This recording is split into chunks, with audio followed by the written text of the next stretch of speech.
Uh, let's go straight to the back page of the Irish Times this morning, which is Klopp admits there is no margin for error. Andy Hunter's piece here saying Liverpool can take a 4-point lead at the top if they win at buoyant Wolves. It's Friday night football. It's proper festive sort of schedule at this point where things are going to start stacking up. But the main story here that we want to touch on is Johnny Waterson's piece. Carried in a lot of the papers this morning, this news story that Taylor won't be held to ransom and push for world domination. So this is Brian Peters' quotes yesterday that Katie Taylor was invited to Belgium to fight Rosa Volante for the sum of €130,000. Brian Peters says Katie Taylor wouldn't get out of bed for that sum.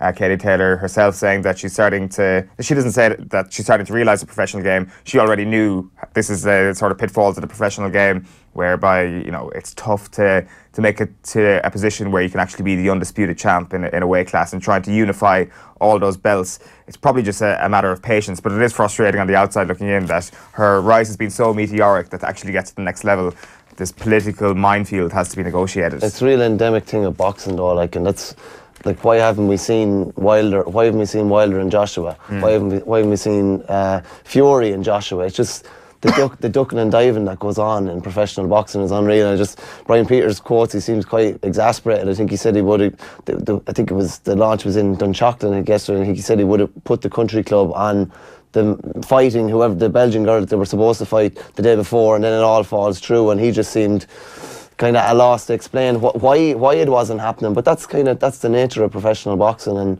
it's not easy to get the fights that we want, Yeah, it's Delphine Persoon, I should say, is the Belgian fighter. You've obviously got Rosa Volante in the mix as well. She was expected to be named as Taylor's next opponent. So we were expecting a fight in March to be announced yesterday. That hasn't happened. The frustration comes to the fore. September as well is the other possibility. March, I presume, would have been on that Anthony Joshua card, which is touted. But even that has got question marks around it as well. We don't quite know. I think it's April he has booked that. Is it April? Yeah, so it wouldn't be on a Joshua undercard then. It'll be interesting to see what happens there, but it's kind of frustrating from her point of view. The front page of the Irish Examiner sports section goes with Liverpool. Klopp's Christmas wish. Oh, what fun he'll have to see Liverpool win away, says the headline here. And Ronan O'Gara, as you can see at the top, Leinster are kings of the jungle, so they get reffed differently. But he's okay with that. He's definitely okay with that. Ronan O'Gara definitely doesn't see anything wrong with Leinster being reffed differently. To be fair, he doesn't really say Leinster are getting reffed differently. He kind of compares them to Manchester United when Keane was at his pomp in Old Trafford and they weren't slow to remind referees of the fact that they are the best team around. If you've got that influence, you may as well wield it. Well, that's it, yeah, exactly. Yeah, it was kind of a bit mad, and I know Quinny will have more of an insight into it at the kind of events of the weekend. And this ban going from 4 weeks down to 3 weeks is one of the most, for good behaviour, is one of the most bizarre things I've ever come across. And I'm going to have to ask Quinny, what exactly did he do? Did he bring in a packet of biscuits, or what did he bring in, or how did he woo them? How do you impress someone that much in a sighting here and that you can get a week off? I think it's bizarre. Yeah, whatever Rory Cockett did, I want to know, because that is some top-class bullshitting there. Back page of the Times this morning is Rice in talks with Ireland's new coaches, and this is carried across a number of the papers. The Indo have it on their back page, the Mail I think have it on the back page, and a number of other papers do as well. Things are looking hopeful once again, and I hate getting my hopes up when it comes to the Declan Rice situation, because it's happened time and time again. But it seems that Mick McCarthy has had a fruitful conversation with Declan Rice.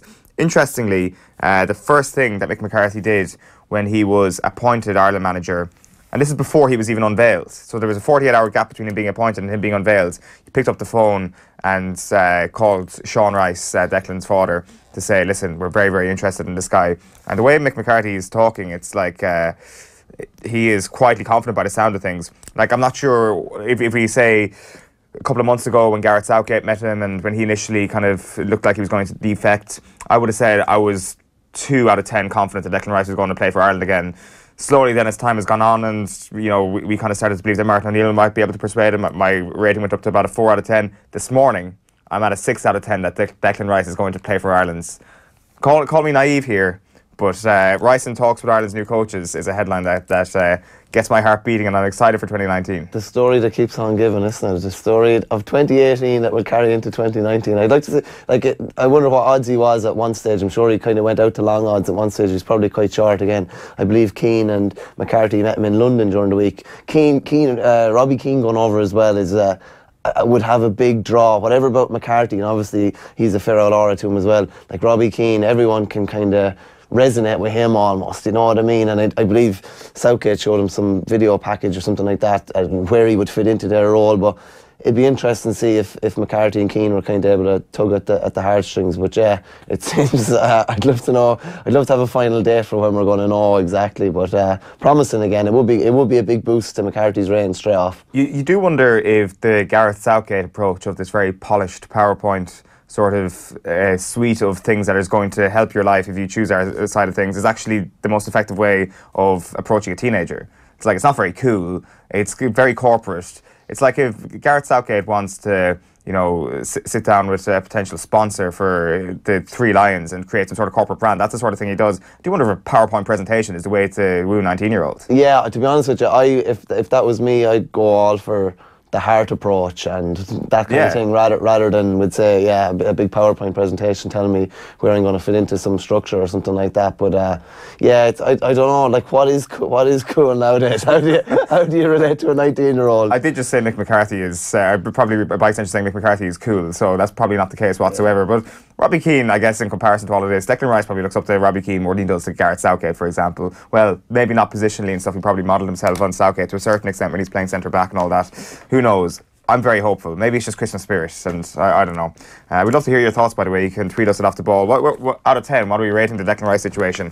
I'm giving it a 6. Katie Taylor leading the way on the back of the Indo this morning. Katie's rivals are running scared of the unification bout. Philadelphia fight in doubt after Volante gets ultimatum to commit to life-changing offer. So that is the money that's been on the table for the WBO champion Rosa Volante. The Brazilian boxer has made an offer she can't refuse, but clearly she could refuse it. But they're going to play hardball. And Eddie Hearn famously said that every boxer has a price. The $1 Million Man also said that. Yeah. But it'll be interesting to see what that price is. But Brian Peters is saying, no, we've actually got a bit of principle going here, and he's going to play hardball.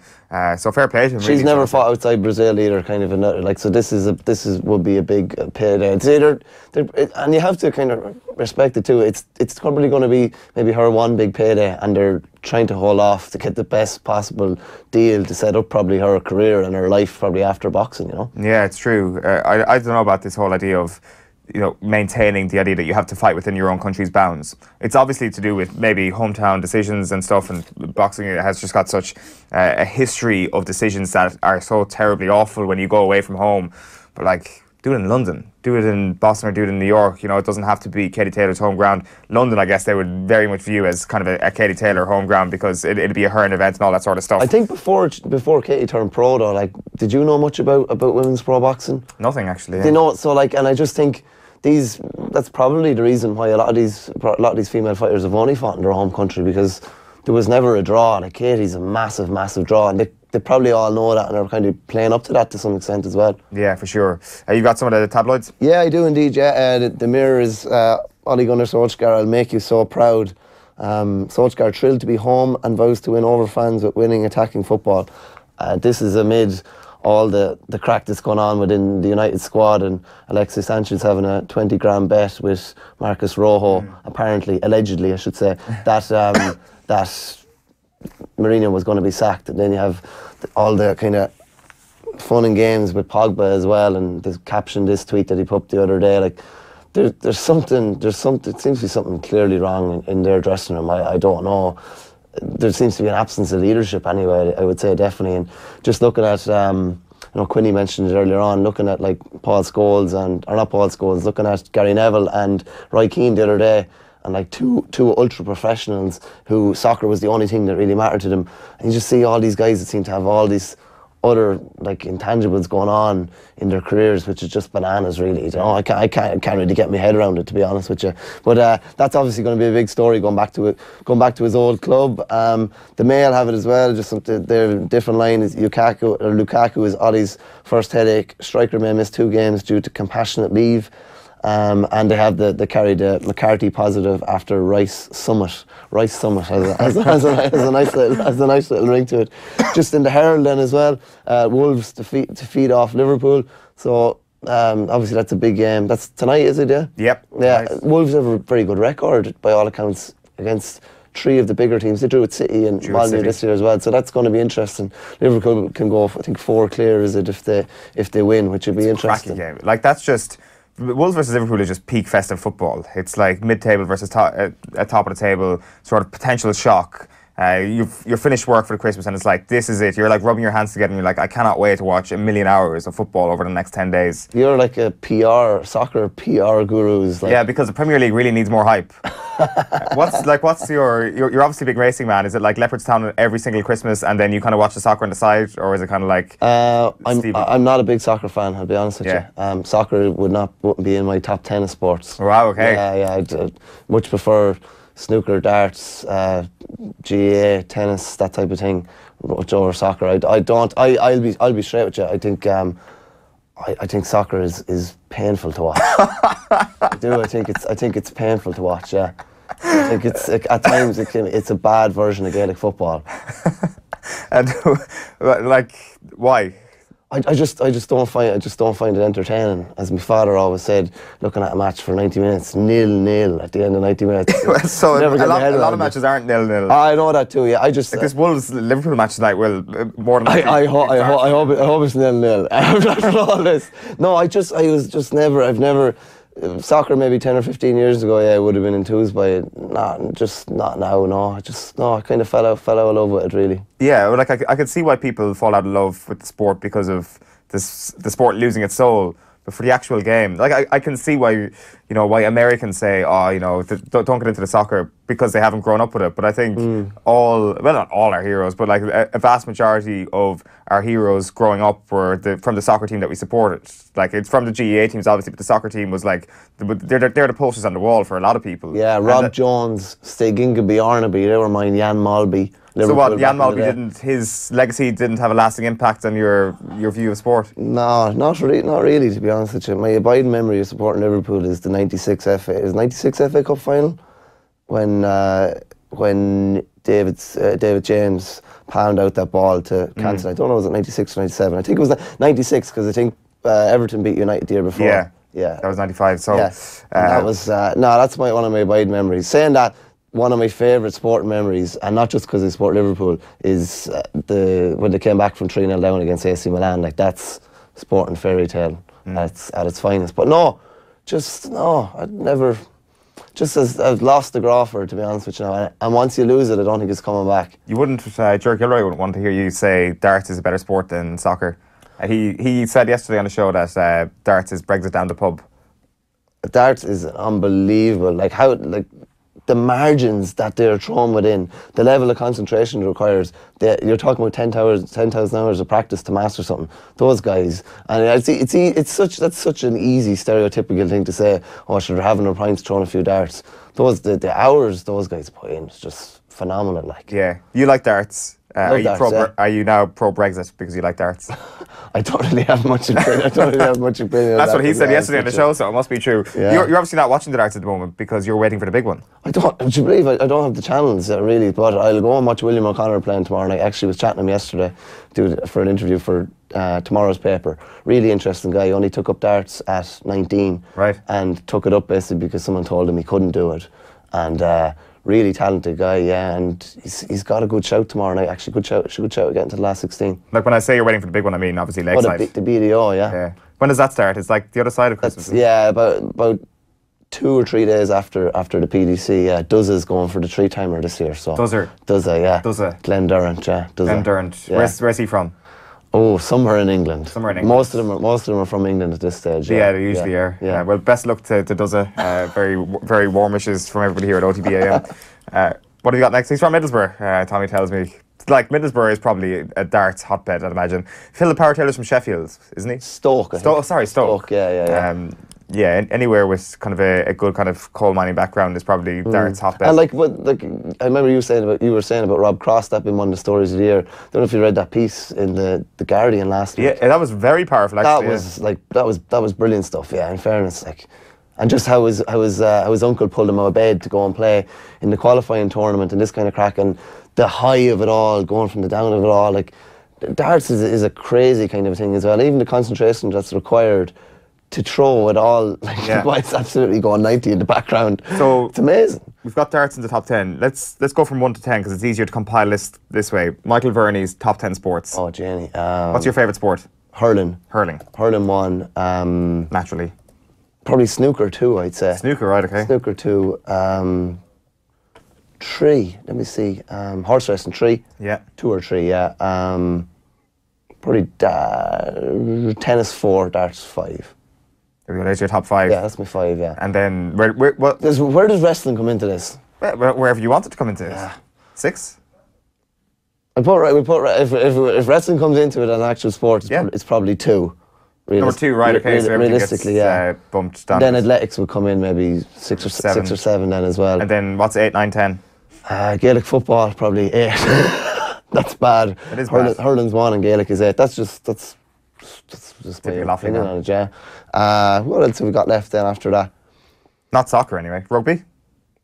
Yeah, I'd have rugby in there just about, and golf. Golf. Yeah. There we go. There's your top 10. And then just roughly what number would soccer be? We're talking 15, are we talking 20? Yeah, about 15, I'd say, yeah. That's all right. Yeah. Obviously, if Ireland are playing, you know, you'd obviously sit down, maybe not recently, you'd do well go through 90 minutes of that, but some of the best sporting moments, of course, have been Irish football as well, like, in fairness. Like, I've just never really got into the League of Ireland. I'd love to start going to a couple of games. So would I, actually. And I probably should, to be honest with you. And you need to go to... the wrestling event in Dublin soon as well. 100%. OTT. As is promised, yeah. Yourself and Darren Cleary are going to bring me along. I just said I'd leave it live for a couple of months because I said some stuff and I was probably going to get beaten up if I went a couple of months ago. So we put a pause on that. You've got a couple more of the papers. Yeah, I do indeed, yeah. The Racing Post has risen to the occasion, so that's all to do with Wolves. Wolves could show off big game mentality again. And then the front end, Ascot Aces, so there's some good racing at Ascot over the weekend, the long walk hurdle. Love and Respect lead Gigginstown bid for 5th Savills Chase, so Michael O'Leary has kind of dominated some of the big races at Leopardstown, so Road to Respect is one of the leading favourites, along with current Gold Cup favourite Presenting Percy for the Savills Chase. The Sun pay up. I said Jose will be sacked, you owe me 20 grand. That's Alexis Sanchez. I imagine you could be that flippant about 20 grand.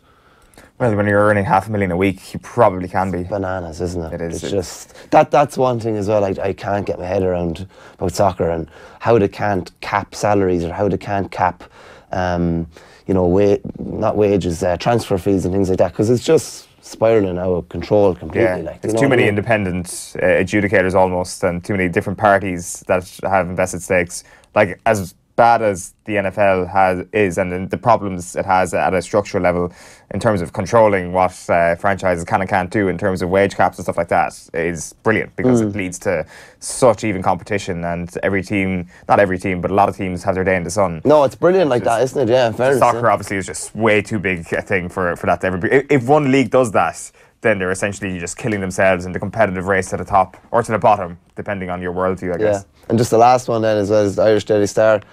Mutiny is the headline. Players forced United to dismiss Mourinho. A good old player power story. Hard beat it. Yeah, absolutely. So what, the 4 of them went to the board, I think, to say that we're going to leave, we're going to hand in transfer requests. That's right, unless you sack Jose Mourinho. That's a real GA story. We're not going to play under this we're not going to play under this manager, but the contract It actually is. It actually is. You can say that soccer's lost its soul, but that is a GA story right there.